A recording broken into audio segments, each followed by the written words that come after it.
Good evening, ladies and gentlemen, and welcome to episode 11 of Nightmare Theater, an open book club for nightmares. Today we're going to be talking more about nightmares and dream interpretation in the ancient world. Last time we looked at specifically the cradle of civilization. This time we're going to branch out sort of into more parts of the world. So we'll start with that presentation. After that, we're going to get into reading some posts from Reddit, the Nightmare subreddit. And I don't believe we have any viewer-submitted nightmares this week, no. But before we get started with the presentation, I actually had a nightmare of my own 2 days ago. And, I mean, I think I was, talking a big game when I started the show about how back in the day, 2 months ago, whenever it was that I started the show, I was having nightmares like all the time. I was going through some stuff at the time, and that's kind of why I started the show, but I actually haven't had a nightmare in a while until 2 nights ago, so I thought I'd just share that one first. So basically, it didn't really make a whole lot of sense at the beginning. I was in the backyard of my childhood home, and I was sort of within this large bush, and it was my room somehow. That didn't really make any sense, but then the dream sort of changed scenes, and then I was in my mom's room, but no one else was in the house, and I entered sort of a Facebook Messenger video call with my family, and in that group chat there's 4 people, and a 5th person answered, and I was like, who's this 5th person? And it was a second angle of me through a night vision camera from somewhere else in the room. So I just started freaking out, and I had a flashlight with me, and I shined it like around the room, trying to look for like the source of this person, filming. And it was this very tall man wearing one of those plague doctor bird masks. Very disturbing. But I can't remember what happened. I just woke up in kind of a cold sweat, and I was panicked somewhat. I meant to interpret this like beforehand, but I don't know. I feel like maybe it could be because it's a sense of not wanting to be watched. Maybe it's a bit of insecurity potentially about the growth of the channel, although I very much want that to happen. But, something like that, something along those lines. It's difficult to interpret your own dreams objectively because your own biases might creep in. But before I start the presentation, yeah, absolutely, submit your nightmares. Second, you have a weird camera angle. What? Anyway, let's get on with the presentation. So, Nightmares in the Ancient World, Part 2. Here's my screen. Oh, I forgot to do something. There we go. Alright, so as I mentioned, last time I mostly focused on sort of ancient Egypt, Mesopotamia, cradle of civilization. This time we're going to spread out a bit. Sorry.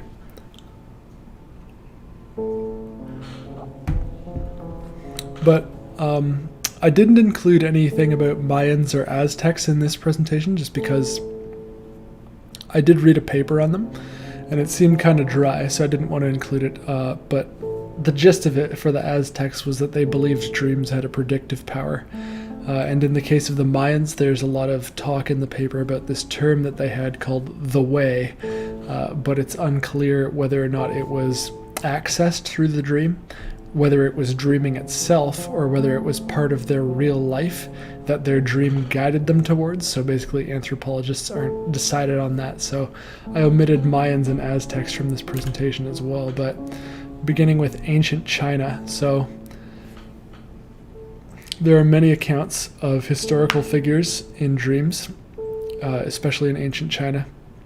And in ancient times, there was a man named Shuangzhao, not great at pronouncing these things.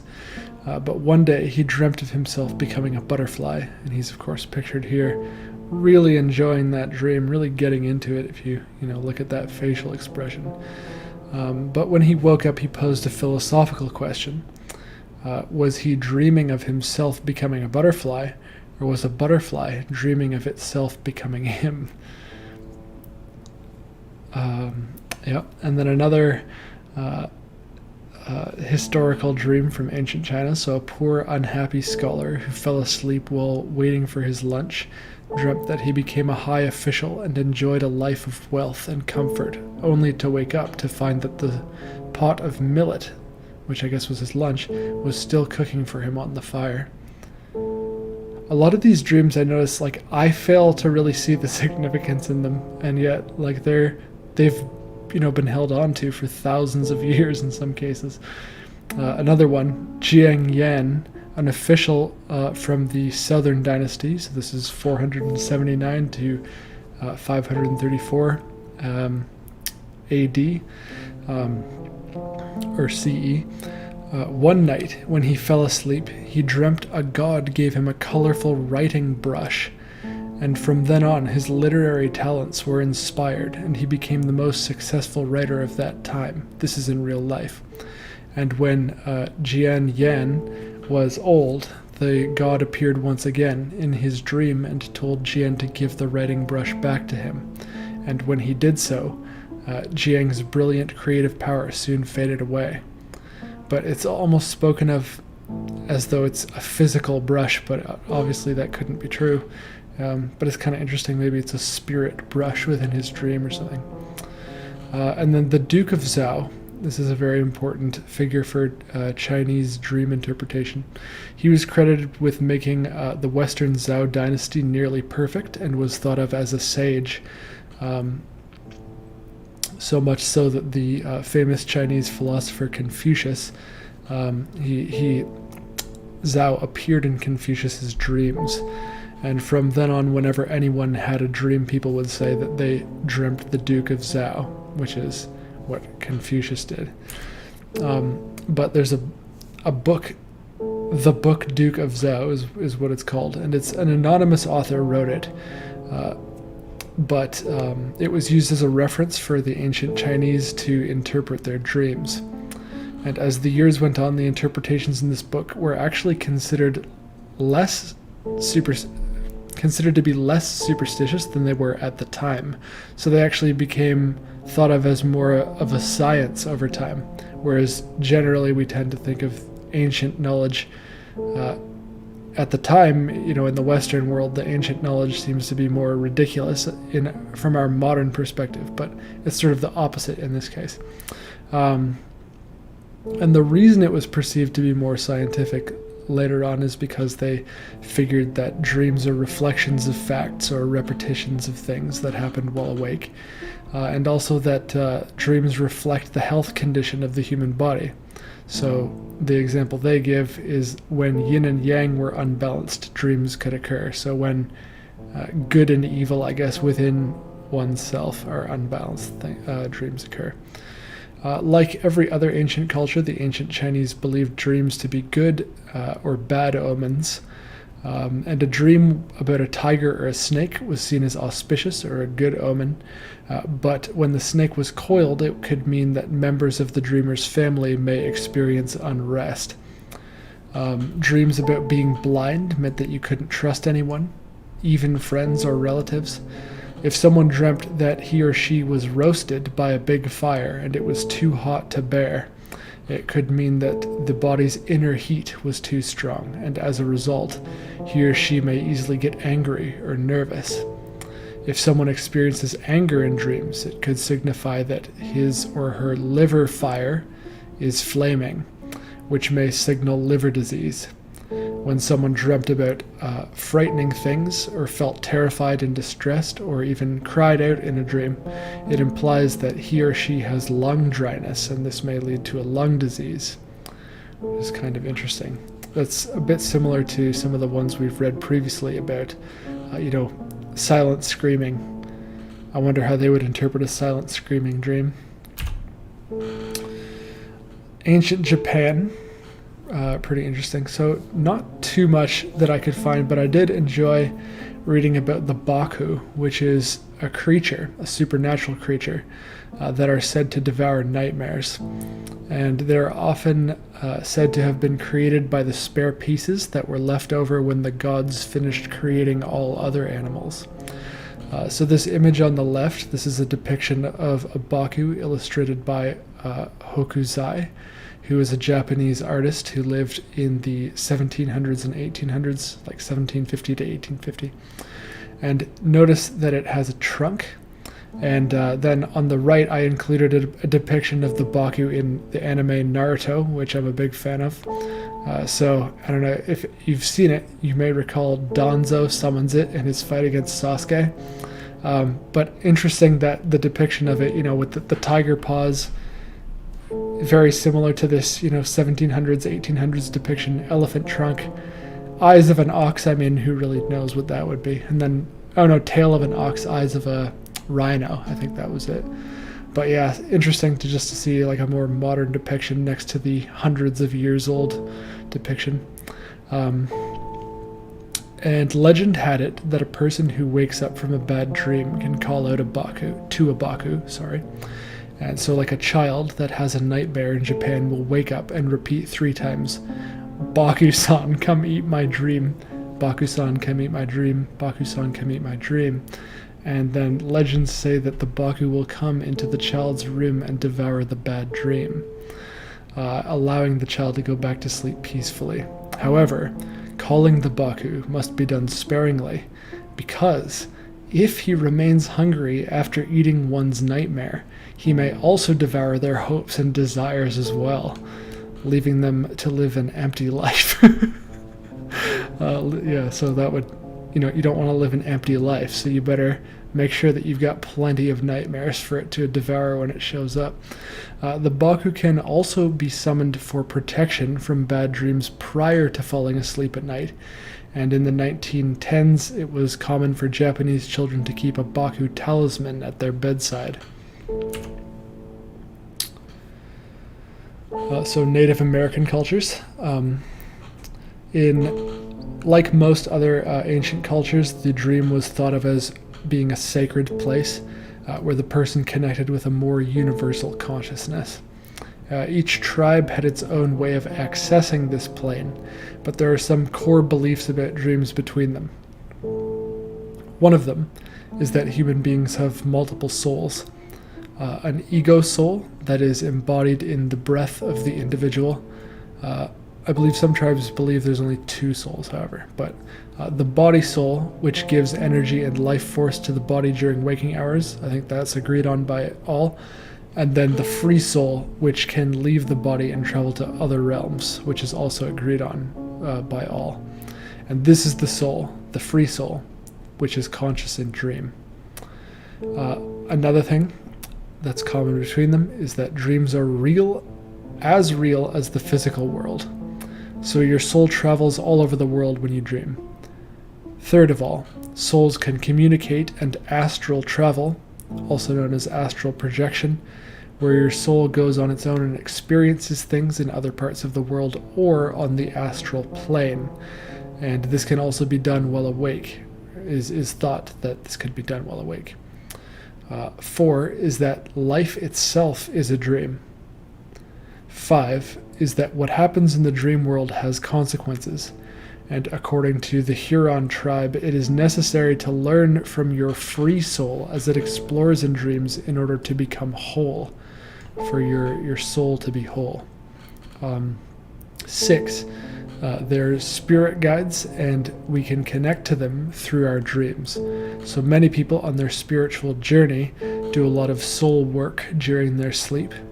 And it is during sleep that their soul travels to meet spirit guides and seeks soul lessons and guidance.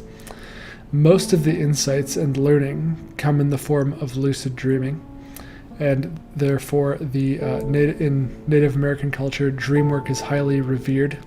People are encouraged to remember their dreams and seek help from shamans to interpret the meaning of their dreams as they progress on their spiritual journey. And number 7, dreams are necessary to heal from soul loss. And our soul, the idea here is that our soul can leave the body during times of stress or trauma. And this process is referred to as soul loss. According to the Native American tribe Shoshone, I'm not sure how that's pronounced, soul loss is a common cause of illness, and soul retrieval is a powerful shamanic healing technique. So shamans will also engage in dream work with people to understand where the lost soul can be found. Alternatively, a shaman or a medicine person would go into a trance state in search of the lost soul, perhaps astrally projecting themselves. The lost soul would then be restored to the body, and the person gets healed, having their lost vitality and exuberance returned. So definitely something that you would want to get on top of. And then finally, Australian Aboriginal cultures. So perhaps the most intense beliefs about the world and dreaming. So in Australian Aboriginal mythology, the ancestral spirits dreamed the world, including their own forms, into existence. So everything is a dream, and it was created by people dreaming, the ancestral spirits specifically. And the Aboriginal name for this period of creation is the dreaming, which I think is a very cool sounding term. While many Western cultures talk about the birth of the world as something that happened in the past, in these indigenous Australian cultures, the dreaming exists as a continuing reality, another plane of existence that some people could visit in their night dreams, which is a term used by anthropologists to differentiate between sleeping dreams and the dreaming. In these special dreams, they could meet with or talk to the ancestral spirits or witness creation as it happened, as it's unfolded. Dreaming was a way of connecting with the ancestral spirits of the land, of learning about the world, and of keeping the dream time or the dreaming alive. So visiting the dreaming is a way of continuing its existence, which is interesting.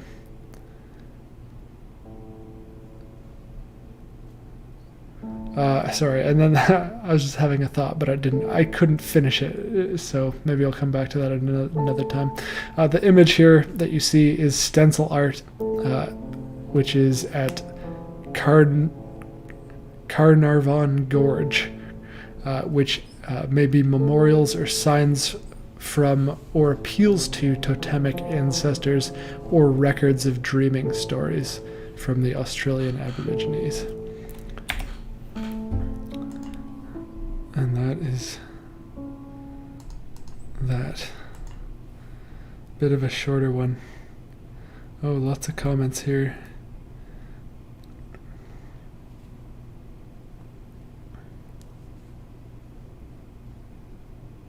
Do I love you because you're beautiful, or are you beautiful because I love you? Song lyric recalled due to the butterfly dream. Yeah, okay, yeah. Maybe I didn't even fully understand that one, but maybe that helps me make some sense of it. Maybe my next pet will not be called Baku after all. Or were you planning that? What animal was it going to be? Well, at first when I heard that it would eat bad dreams, yes, but it changed when I heard that it would not be satiated if it could not eat my hopes as well. Yeah, fair enough.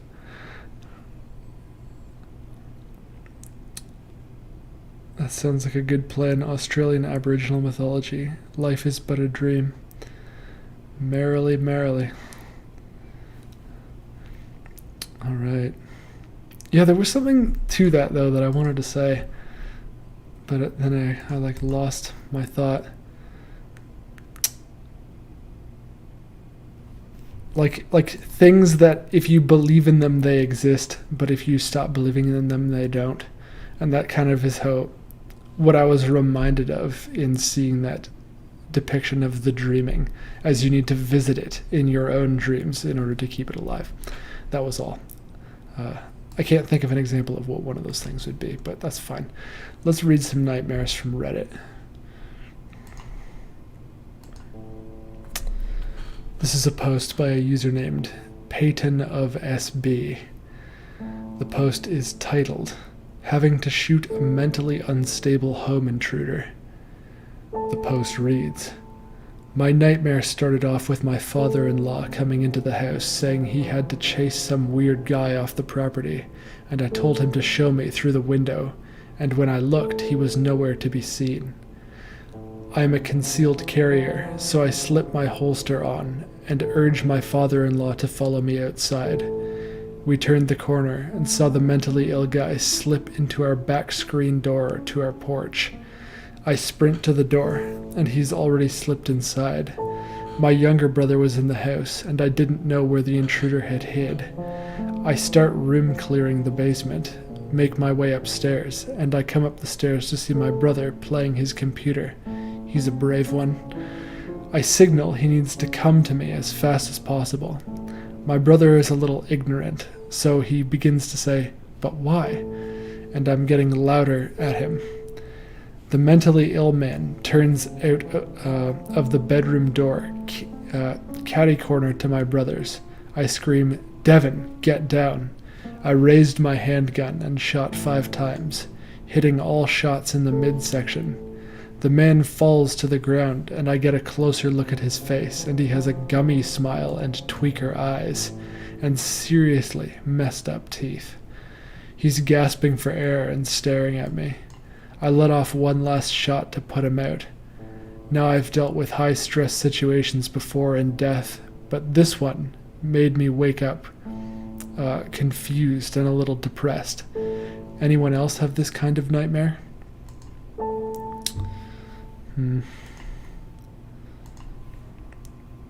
Well,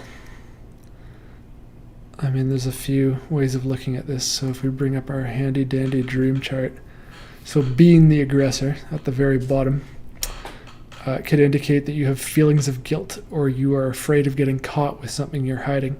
I think in the case of this dream, better fits the idea that you have a feeling of guilt towards something or other. Perhaps there was some, mentally ill person that you had dealings with in your real life, and you understand intuitively that they can't help be the way that they are, but you need to disconnect yourself from them. It could be something along those lines. It doesn't even have to be a mentally ill person. That would be, I think, probably that interpretation to me sounds like it's probably the most correct. Is there's someone in your life that you feel like you have to cut off or limit your interaction with in some way, and you're feeling guilty about that. The fact that it's a stranger, though, does make it a little more convoluted, but it's still interesting.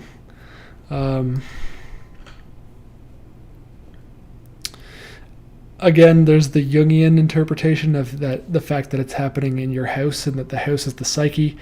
I really don't know if that comes into play here. And if it did, then the fact that you're laying waste to someone in a room of your psyche is what could that even mean? That seems to be getting a little much, doesn't it?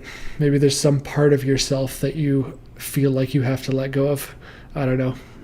Too complicated, wouldn't you say? But maybe. Keep it in mind. Let's check out another one.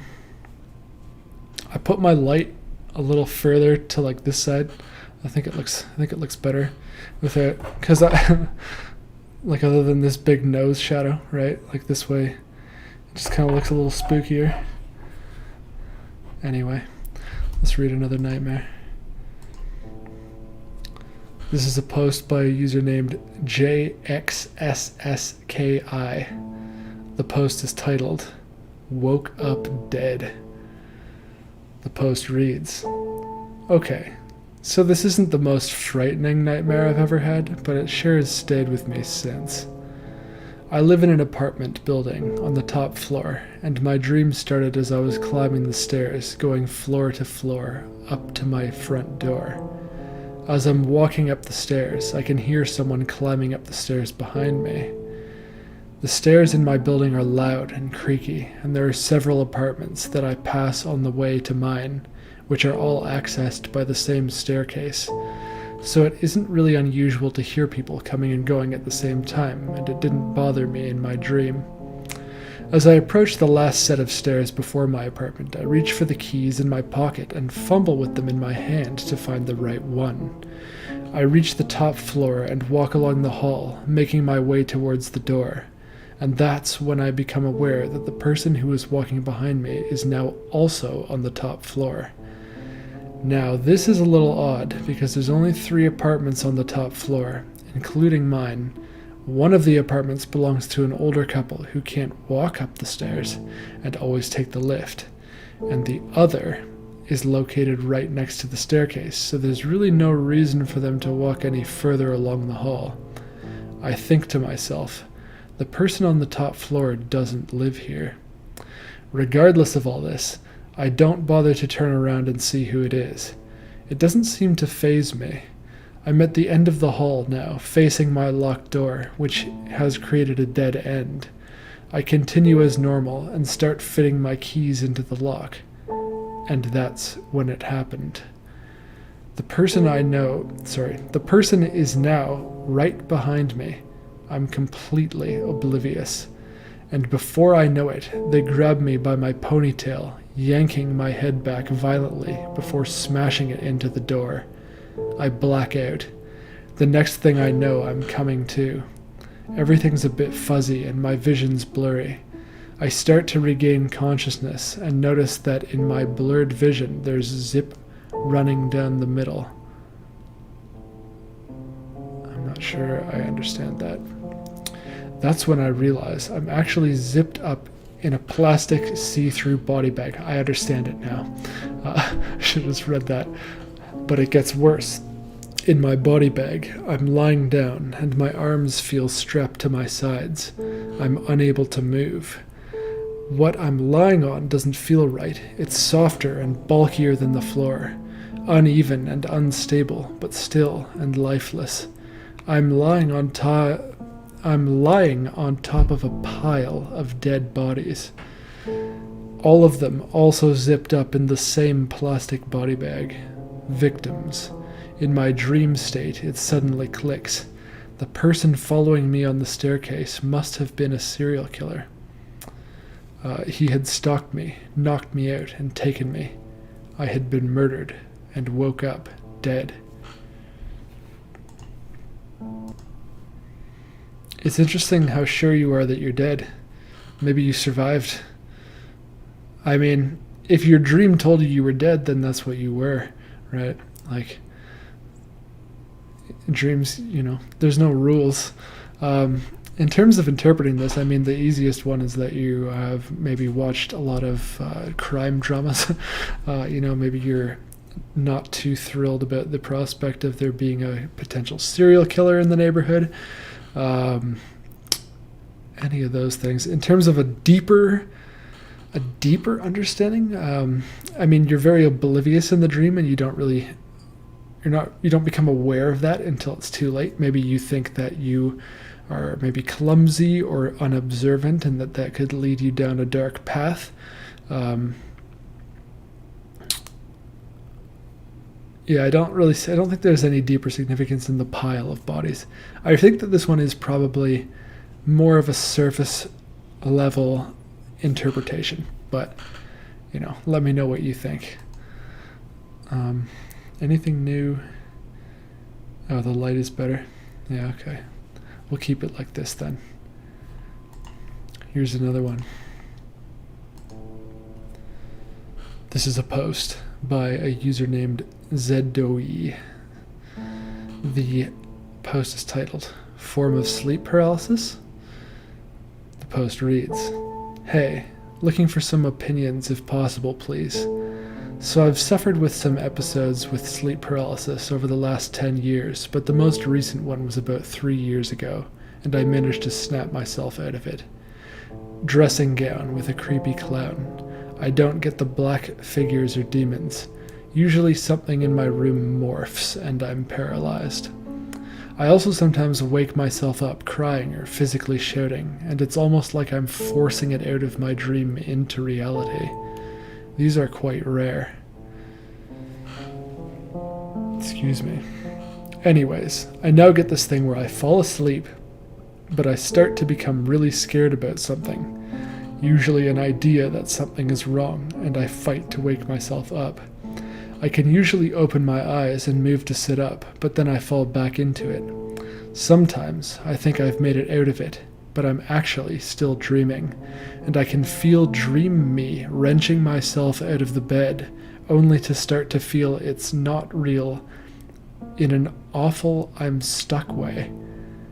As it goes on, the fear increases because I'm aware I'm not able to flee, and I'm usually aware I can't wake up at this point.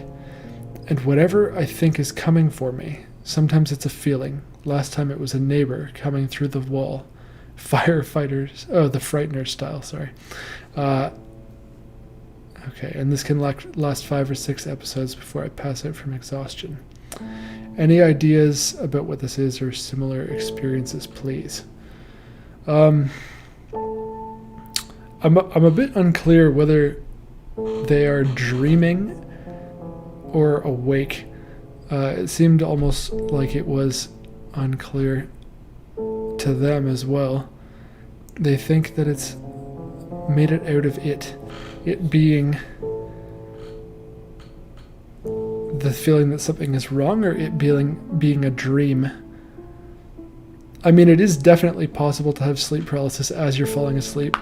Also, the first thing that came to mind was that it was a hypnic jerk, which is like a very brief moment of sleep paralysis where you might experience like a sensation of falling right as you're about to hit the sheets. But this seems a lot more prolonged than a hypnic jerk, to be honest.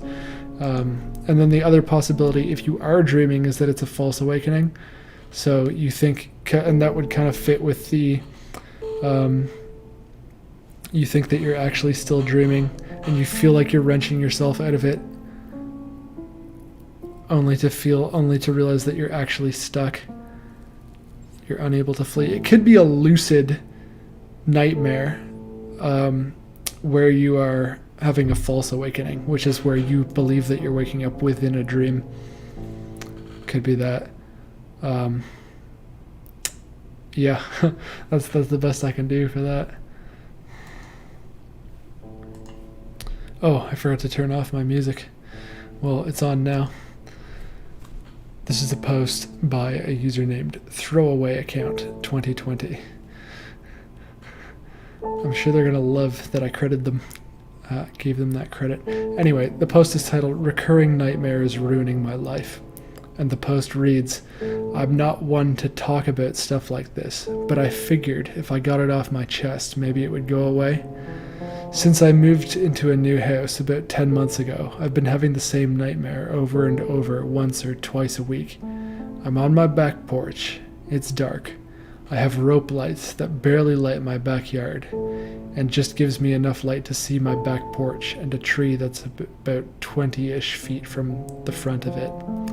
I have a dog that I currently do not own, who is sitting on the porch with me while I have a cigarette. She's just a little puppy, a pit, I think, and she sits next to me. It's fine for a few minutes. It's just a calm dream where I watch the stars. Then there's this god-awful scream. Like I'm talking, cats in the back alley, nails on a chalkboard, fork on a plate type shit. Just thinking about it makes me scared. I look over, and next to a big pine tree, that's about 25 meters to the left of the porch, is a guy who I can't see very clearly, standing next to it.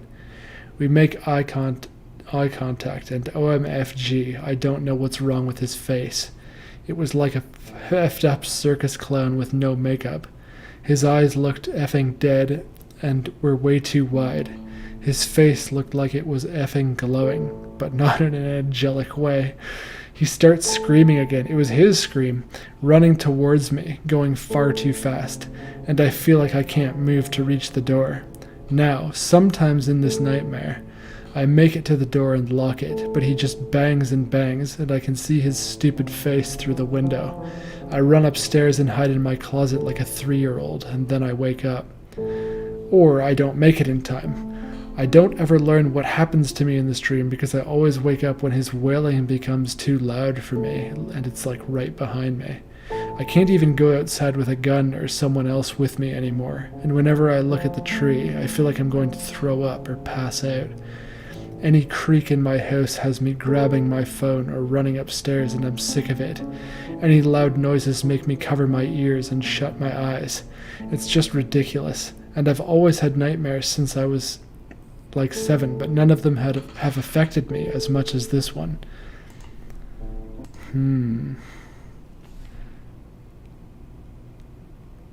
That's a dream right there.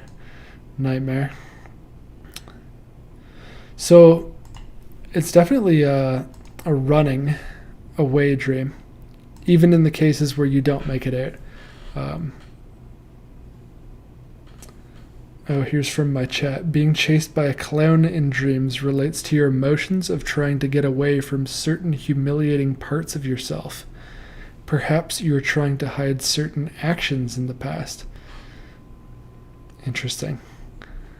But generally,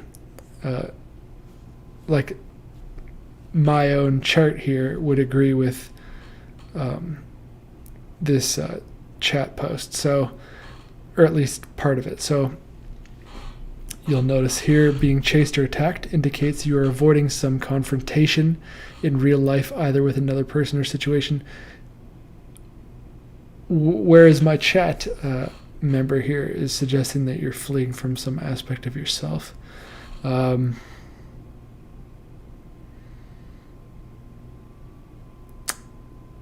What does the dog do in the dream? Does he just disappear when the clown shows up? I mean, the more fantastical part of me wants to think that this is like a memory that's been that you've been given after like an alien abduction or something, but obviously that's just silliness. But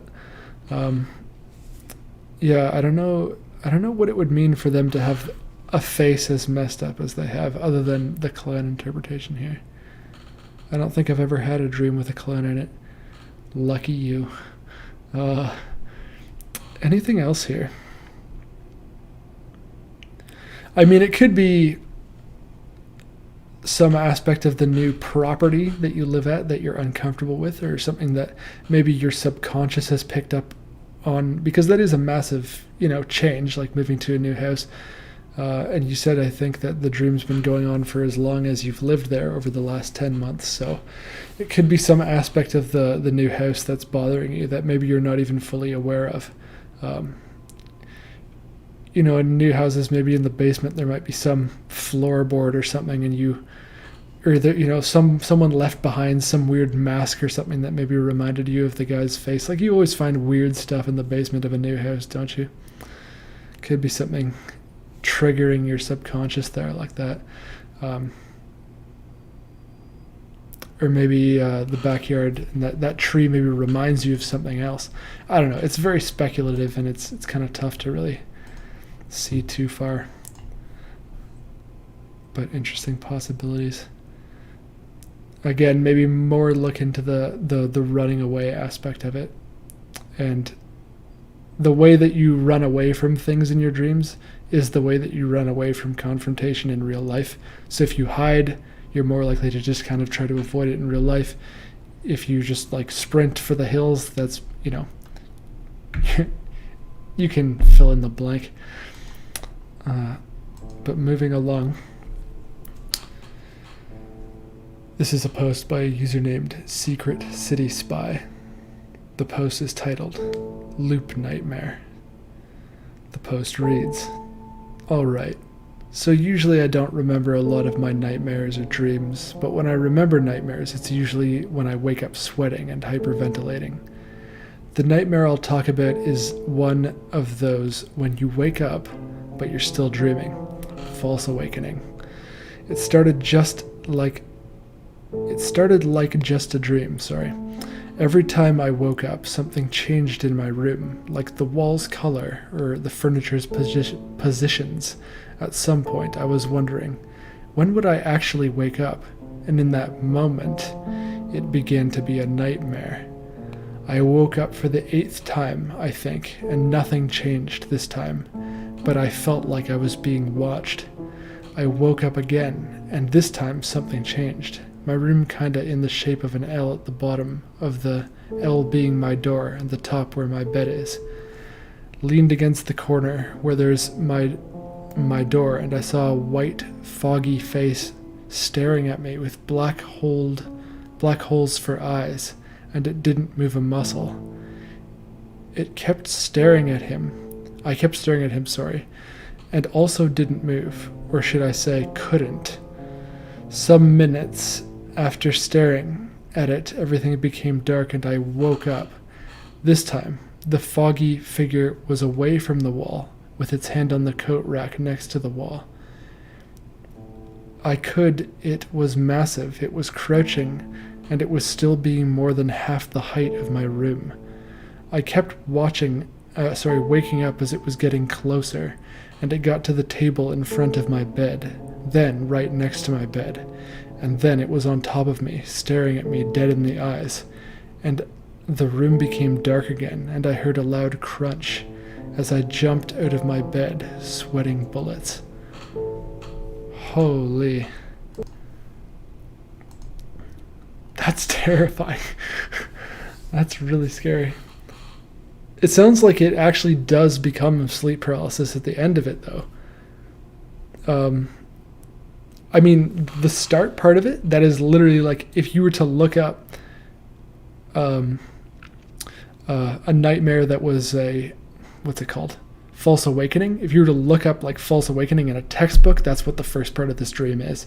Like straight up, it's like something seems off, and then you just have an uncomfortable, uneasy feeling, and then things go from there, right? But I mean, maybe you're like almost afraid of, maybe you, like this would be, and this, who knows, but like going out on a limb, I feel like maybe you have sleep paralysis. You're afraid of your hypnagogic hallucinations, which is this entity with the white face and the black hole eyes. That's your sleep paralysis demon, or whatever the thing is that your brain creates for you. That's lovely. And maybe you have the false awakening nightmare so many times in a row because you don't want to come out of your sleep, because you don't want to experience that sleep paralysis. And in your nightmare, you're also experiencing sleep paralysis. So you're having a nightmare where you're experiencing sleep paralysis, and then at the very end of it, you're experiencing sleep paralysis for real. So yeah, in both cases, the entity, for lack of a better word, is the same. So I think that you're probably afraid of having the sleep paralysis, and that's why maybe you're kind of forcing yourself back asleep and forcing yourself back into the false awakening. And then eventually you do have to just face it, literally. I don't know. I mean, I would, again, this is kind of going out into speculation land, but maybe if you were to make, and again, I don't even know if you are even ever like having sleep paralysis. Maybe you're just afraid of sleep paralysis. I'm kind of afraid of sleep paralysis. And so you're having this false awakening nightmare where you're afraid of having sleep paralysis, because subconsciously you do know that you're asleep, and you do know that, this is a possibility when I wake up. So maybe if you were to embrace the idea that this is not real, when you're, this is not real, and I don't really care if I see this thing. I know that it can't do anything. It's just a figment of my dreams being projected onto reality. Maybe if you were to just embrace that and accept that it's gonna happen, like you just wouldn't even have the loop leading up to it, and then you would just have to deal with the last stage of it. Again, this is assuming that you're having sleep paralysis, or that you're afraid of having sleep paralysis. That's the best interpretation I got. Did you do a presentation already about why we have nightmares at all? They're so horrible, and I wish they never happened. Well, they're very interesting, I think. And no, I haven't done one about that. I did actually receive a similar suggestion, which is essentially the same suggestion earlier today, just about, because I mentioned kind of in some of the earlier episodes that they're for processing of memory, but I didn't really get into like what that means. I don't know the extent to which we as humanity know what that means, processing of memory, but I did have some literature linked to me about that earlier today, so I was considering taking a look into that for future presentation topics potentially. This is a short one, and it is by a user named Camp Pepperoni, one word. The post is titled Murder Nightmare.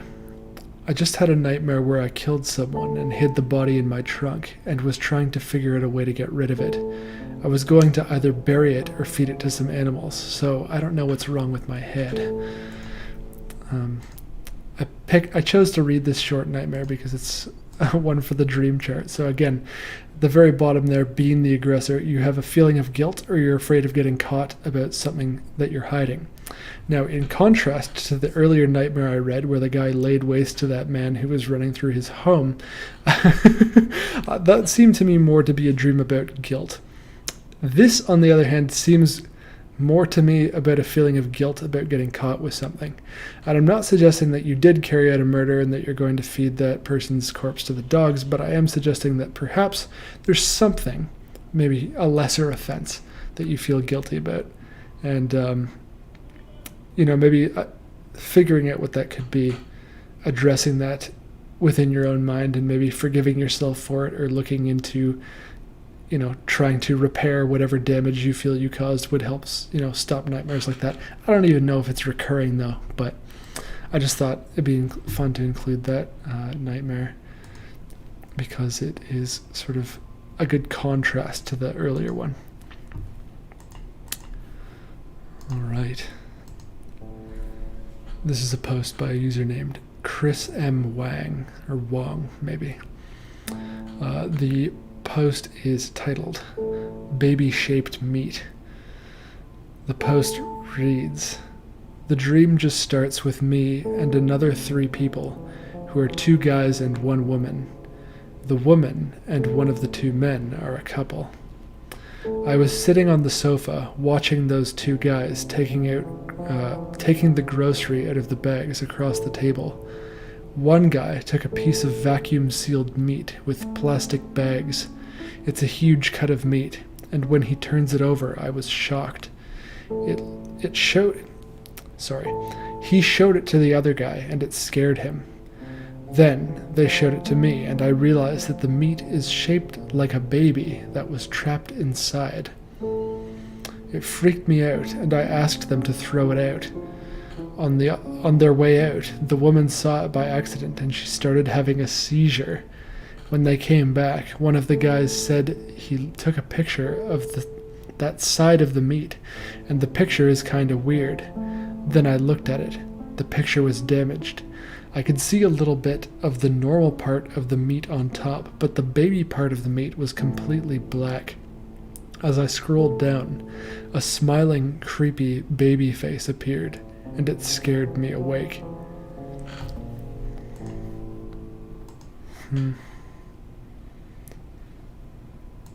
Baby-shaped meat. So as much as I like to pick nightmares to read where I have a good understanding of how to interpret them, I also like to pick nightmares that really challenge my skills in interpretation. And this is one such nightmare.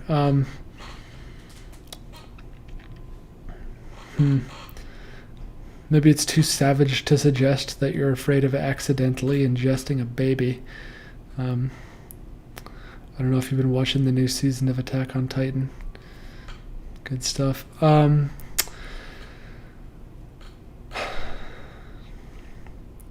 the baby itself is evil. It's like it's trying to be eaten. The meat is black, and the baby in the end is actually the aggressor. Like, obviously, in the first half of the nightmare, it sounds like, oh no, this terrible thing befell this baby, and it somehow got trapped inside the meat or whatever. But no, in the end, it almost seems like it's trying to get eaten, and it was going to, like, poison you, maybe. Oh, I see, not murder. Accidentally dropping your steak knife in the back or some such. This one is challenging, I agree.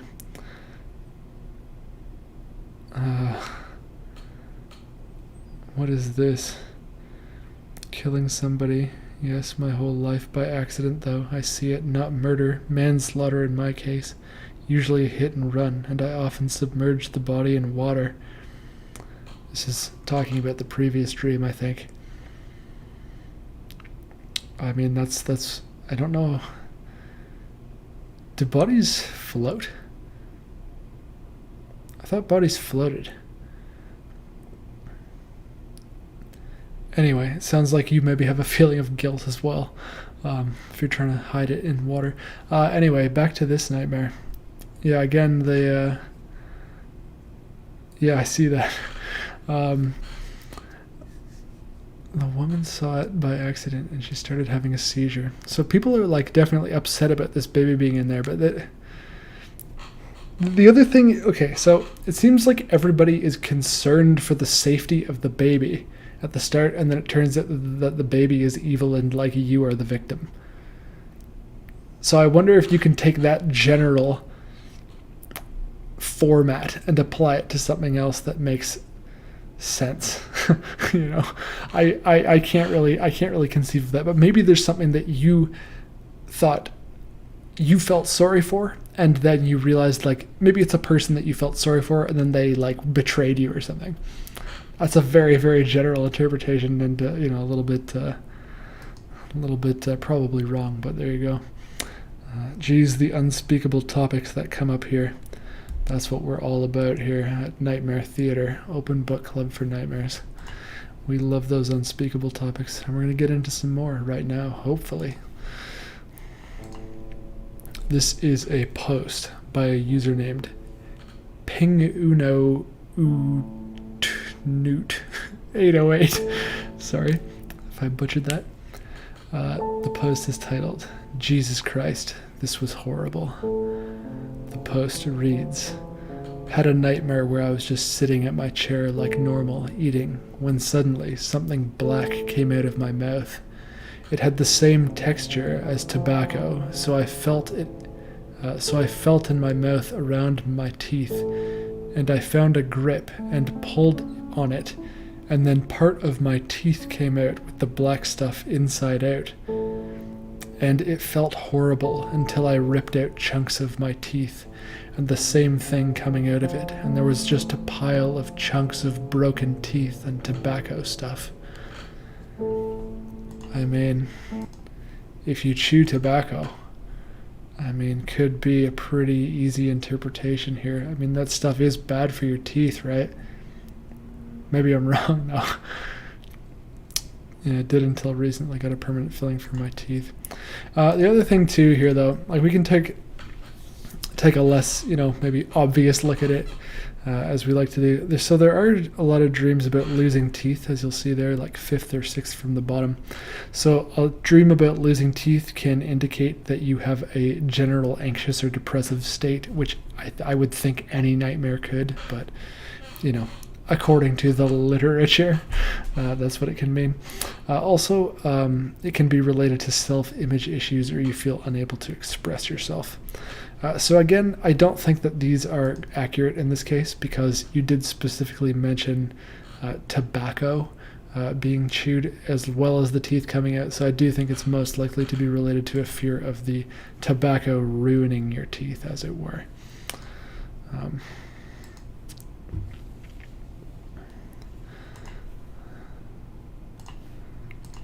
Maybe a couple more. This is a post by a user named Call Me Crazy with 3 Ys. The post is titled Another Nightmare. The post reads, I had a pretty disturbing portion of my nightmare last night, so I decided to share it. There was a pregnant woman with a man on top of her. She was utterly helpless. He wanted to kill her when her baby was on the cusp of being born, so that the woman would think her child was safe. But that's when he'd kill them both. When the baby's head was almost fully out, He stabbed the woman in her lung and raked his knife down her stomach and through the baby. No one was near. No one could help her. I was watching from a third-person perspective and couldn't possibly help her. How's that for an unspeakable topic?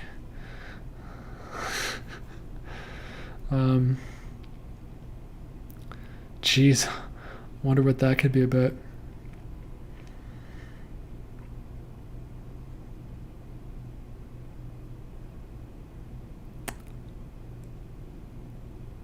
Maybe I have no idea.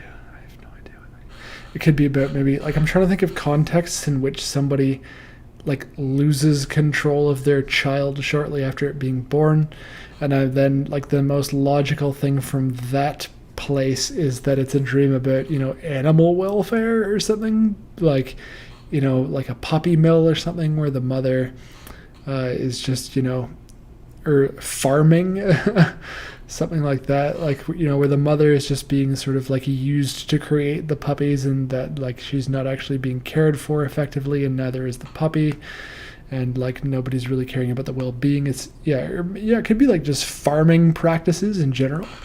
Like I've had conversations with people who feel that way about, for example, like cows are being, impregnated against their will and whatnot, and for the production of meat purposes, and ultimately they're both being killed. Could be something like that. I don't know if you're like a vegan or vegetarian or whatever. Could be something like that.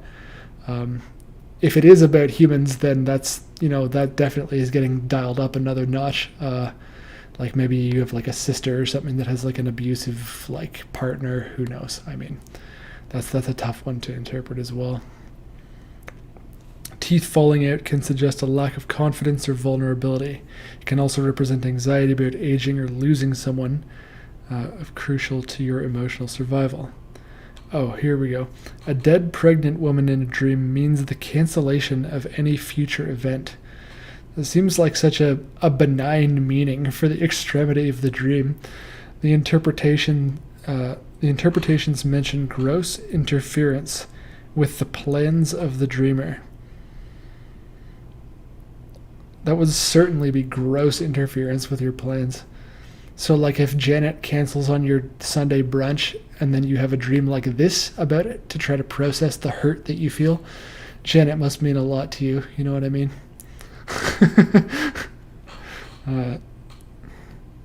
Yeah, I don't know. Wait, is there additional stuff? Dreaming of a dead pregnant woman means you are concerned about the future. A fetus represents the future. So maybe killing one's own hopes. Interesting possibilities. Do we have time for one more? Maybe a short one. Probably not that one.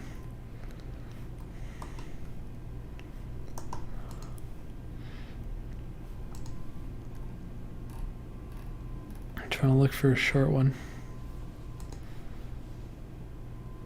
You know what? I think that we're pretty much out of time, to be honest. So I'm gonna think, because I've been going over like every episode, so let's just try to keep it to an hour this time. But thank you for joining me on this episode of Nightmare Theater, Open Book Club for Nightmares. Next week, I think the topic is going to be like famous nightmares, famous people's nightmares. So, perhaps the historical significance of those if they tend to be an older figure. You want an encore, eh? You want one more? Okay. Fine. Let's see. Okay, here's a short one. All right. This is a post by a user named hellish_serenity. The post is titled, Way Too Many Nightmares. The post reads, I'm so tired.